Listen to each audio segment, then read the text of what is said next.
Okay, let's give you guys another example. So in this video, we're going to determine if this alternating series will converge or if it will diverge. So the first thing we should do is to check this. Make sure that the limit heads towards zero. If the limit is anything other than zero, then we know it's going to diverge, and we don't need to do the other two. We can just conclude that it's going to diverge.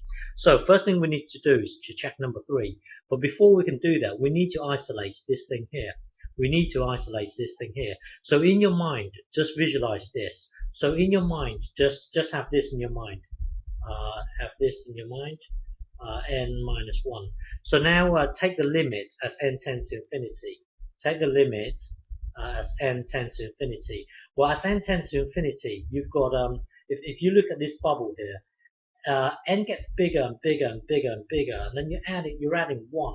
So that's like square root of n. So this bubble here will act as square root of n, and then you've got as n. So looking at the denominator, as n gets bigger and bigger, you're taking away a really tiny amount. This tiny amount is next to nothing, so you can consider the denominator as being over n.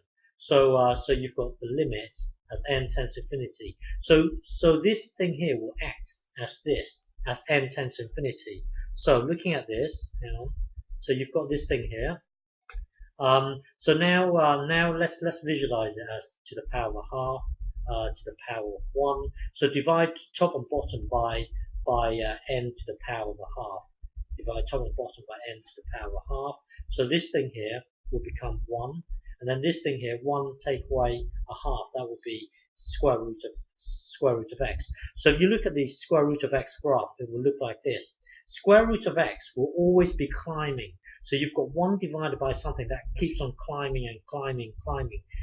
Eventually, this whole thing here will head towards 0. So this is good. So we know that the limit of this thing here, as n tends to infinity, we know is going to be 0. So this is good. So we need to check these two now. So we've done number 3. Number 3 is good, as it has been satisfied. Now let's check number 1. So make sure all the UNs are positive. Remember, UN is this thing here. So make sure that it's always positive. So wait there. So you've got this thing here, n+1 over n-1. So remember, n starts at 2, and then it gets bigger and bigger and bigger, heads towards infinity. So this thing here will never be negative, because this is always positive. When you square root a positive, you're always going to get positive. So this whole thing here will always be positive. So you start at n equals 2. So n equals 2. If you start from n equals 2 and heads towards infinity, the denominator will always be positive. So this will be positive.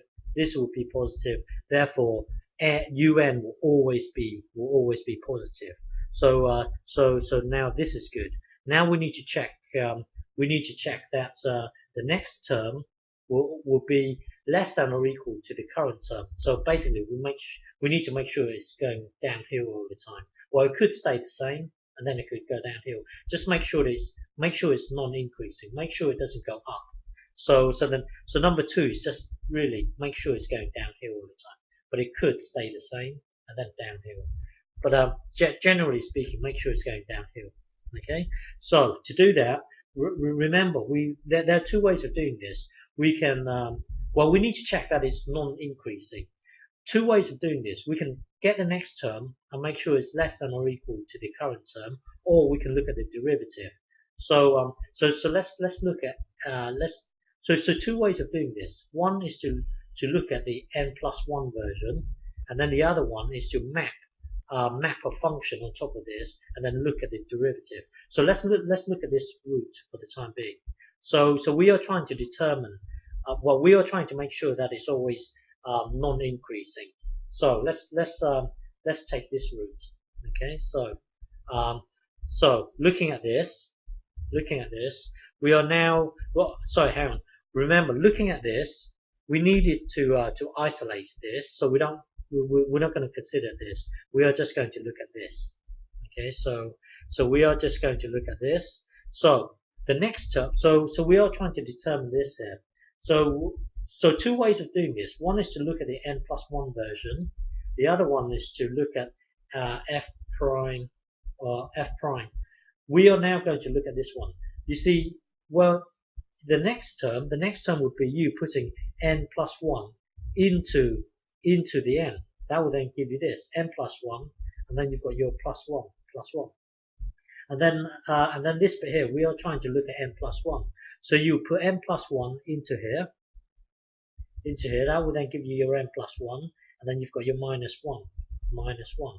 So now, for us to determine this, we would look at the n+1 version, which is this, and then compare that to the n version, and try to determine if this is always less than or equal to this. Now we don't know this. It's quite hard to determine. You could probably do it, but it will probably require a lot of work.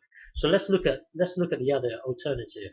So as it turns, because this is so complicated, this route here is no good.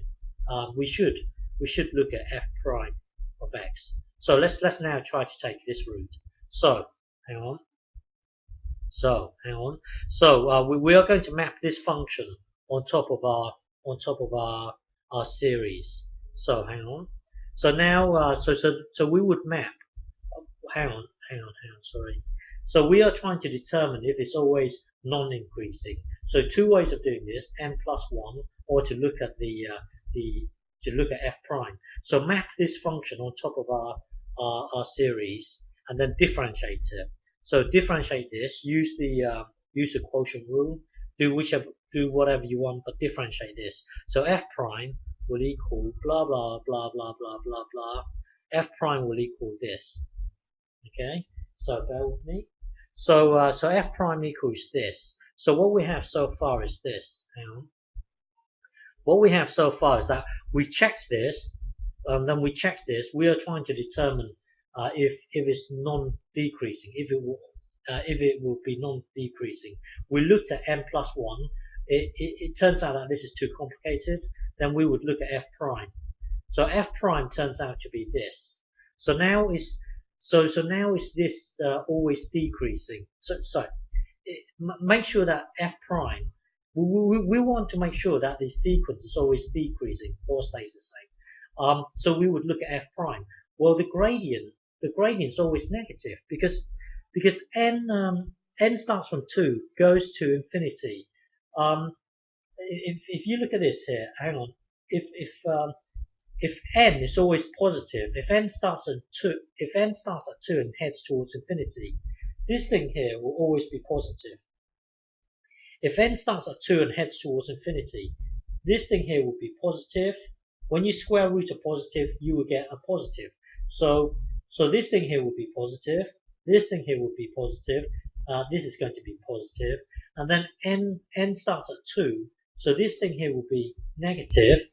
So you have -2, take away 3. So that would be -5. So the gradient here will be negative. You see, as if n starts at 2 and heads towards infinity, the f prime will always be negative. It will always be negative, meaning that our sequence will be going downhill all the time. So it is non-increasing. So this is good. This is good, and then this has been this has been satisfied. This has been satisfied. This has been satisfied. All three have been satisfied. Therefore, we can conclude that this alternating series will converge. Okay.